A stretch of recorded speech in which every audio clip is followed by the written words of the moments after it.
Hey everybody, it's Jorik. Welcome back to the channel. I hope you're doing well and having a fantastic day. If you're new and just found me, I talk about moving to and living in Portugal as well as Europe travel news. If you are watching this channel and you've subscribed, you already know that.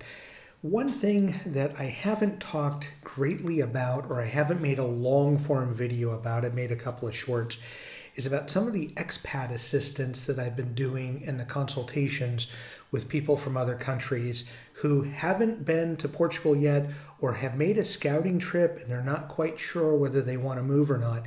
So I wanted to make this video to explain what I do, and then you'll have information in the description box on how to contact me for details, as well as more information, as well as you can go to our business website, which is called triplans.com.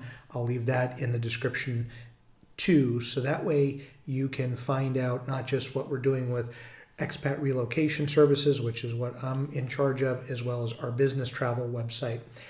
But I've noticed a number of people that are looking to come to Portugal, not sure where to start, not sure if they're getting accurate information or timely information. So here's what I do. If this resonates with you, or if you have friends or family that are thinking about moving and want to have a phone call or want to be able to meet in person, I'd love to do it. So here's some of the things that I talk about.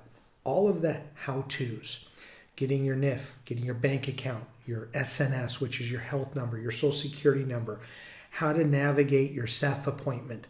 I have experience working with people that have every type of visa that is available in Portugal. So both from working visas to retirement visas and everything in between. So I have a lot of experience talking to people that have some nuances within their visa process, as well as I can give you a number of experiences, not just from my wife and myself, but from others that I've gone to SEF appointments with, just to see how it's different or the same to what my experience has been. So visa advice, also discussing what visa might make sense for you. What works, what doesn't, based upon what you're looking to do. There might be certain ways or certain visas that make better sense than others, depending on what your goals are for Portugal. Property rentals and purchases. So here's a few things that I do. I've been in over 300 buildings or flats / apartments or homes. So I have a pretty good sense on what construction has been historically in Portugal, as well as what type of construction is going on currently in Lisbon and in Porto, as well as the Algarve. Not so great on the Silver Coast, although I'm trying to work on the Silver Coast. The Azores and Madeira, I have a little bit of knowledge, but I've only looked at a few properties in those locations, so I'm not as experienced. But I know what goes into them, and I also look for how construction materials, insulation, plumbing, how are buildings or how are our flats plumbed, electrical units, what type of supply do they have, what type of upgrades have been made. So I'm pretty good, I think, as far as being able to give good opinions on quality of appliances, quality of construction, quality of windows, energy ratings, things like that within particular buildings or apartments. So I can help you with that. The second part of that is if you are in or thinking about the greater Lisbon area, and I'll say the city center and potentially some outlying neighborhoods, I will do a second opinion look for you. And where I'm going with that is you may not have the opportunity to be in person to look at an apartment, or you've looked at it in person, or you looked at it virtually and you just want someone else to take a video or take some photos, go through it, and I will write up a description of what I feel needs to be done as far as paint, flooring, appliances, if there's any mold, anything that I can determine when it comes to the electrical or plumbing that you may need to be aware of. So if you're negotiating the price of a place, you need to factor that in and take that into consideration on whether you're willing to pay full price or negotiate based upon what might need to be done with the property.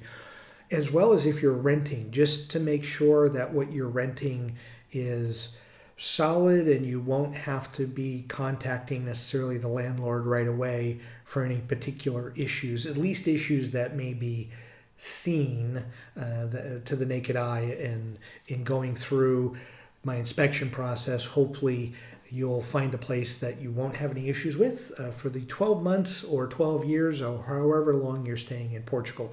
But I do give kind of a second opinion if that's something that you're interested in as well. Contracts. Employment contracts. Most of my experience back in the United States was working with as an employer in a human resource capacity. Contracts, looking at them daily, as well as being a business owner. Every type of contract came across my desk. So in looking at that, I think I have some pretty good experience on what employment contracts look like in Europe and specifically Portugal. Purchase agreements or lease agreements for property. That's generally why people have contacted me. Things that you might want to negotiate into a contract, or you want to be able to negotiate out of a contract if possible. Those are things that I can give you some assistance with and give you some advice based upon our experience and working with probably 50 to 60 expats at this point. And their experiences have helped me, and I'll be able to hopefully guide you along the way. Cost of living, I can give you up-to-date cost of living up to the week of which we have a consultation call or a Zoom call. I'm able to give you hopefully as accurate information as anybody else can based upon where you're going to live and what type of lifestyle you're expecting when you move to Portugal. Research. So things that I've done in the past. Research elderly care facilities and options for someone. Researched a couple of new buildings that were going up outside of Lisbon, some apartments. Somebody wanted me to go check and just see what the construction looked like, the construction materials. Did they think that the building was going to be done on time? Things like that. So I was able to contact the contractor and go on site and be able to have some discussions to get a feel for what a newer building just outside of Lisbon looked like and what type of construction methods were being used compared to, let's say, decades ago. So that's something I can help with too. But different types of research, I'm up for trying to evaluate and help you however I can to make sure that this is the right decision for you if you're looking to come to Portugal. Other things that I do, I also do walking tours. So something if you were looking to be in Lisbon, now Lisbon only, if you want to do a history tour, we can do a history tour. If you want to do a food tour, we can do that too. We can do a little bit of both. We can talk relocation if it strikes the mood. We can do all the above. We can do something different. Literally, it's as malleable as you tell me how many hours you want and what you want to see, and we create a personalized or a custom schedule to what you want to see and what you want to get accomplished, whether it be an hour or a full day.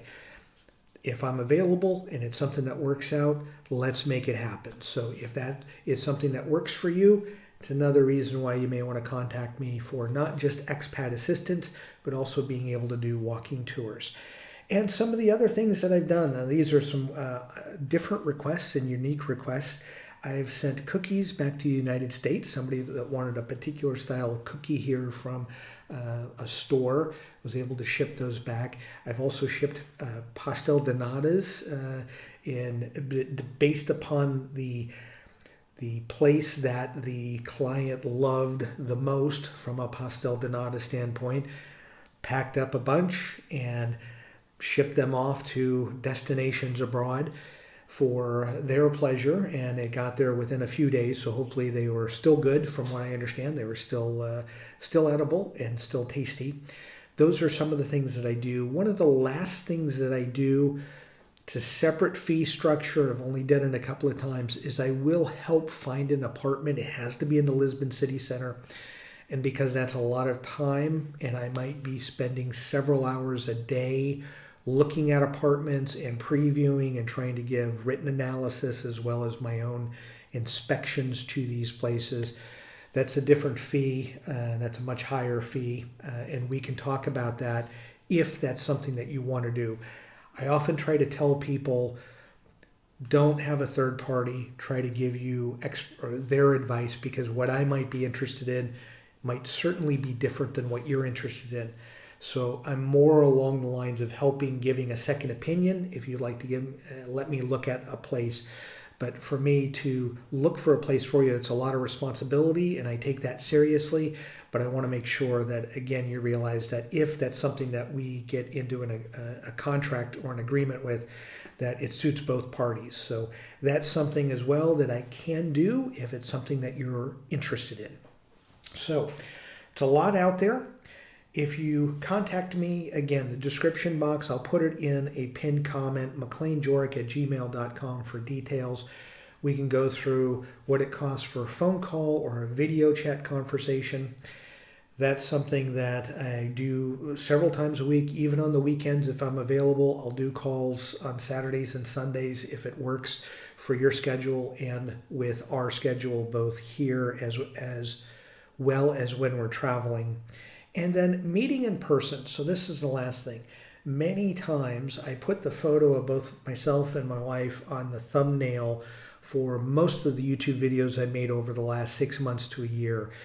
But oftentimes I don't have Shelly, who is my wife, on the videos. I usually reference my wife or I reference Shelly. But you'll be able to meet both of us. And that's something that we try to do when people come to Lisbon. Find a location to go have a coffee, go have some lunch, maybe even go have a glass of wine or a beer, and just talk shop. And that's not something that we charge for, because we want to be able to meet new people along the way. And if you happen to come here, it's I think nice sometimes to find or see a familiar face when you're in a new country. And even though we haven't met, we've only met virtually or you've seen videos, being able to meet us both, I think hopefully will give you a better perspective of, okay, these are real people. They've been here a few years and they've made it. And Shelley might have some different opinions or ideas on moving to Portugal, the good or the bad, than I do. And I think hearing from both of us and meeting us is worthwhile if you happen to be coming to Lisbon. So we'd love to be able to set up a time to be able to say hello, again, provided it works in your schedule as well as our schedule. Happy to be able to do that. So again, please reach out if it's something that is interesting to you, or if you talk to several people and you want to get different opinions and ideas on moving to Portugal and also being in Lisbon. I'm happy to help you however I can. As always, thank you so much for continuing to watch the videos. Please let other people know if they're interested in moving to Portugal to kind of subscribe and follow my page or my channel. And I can't thank you enough, and enjoy your travels.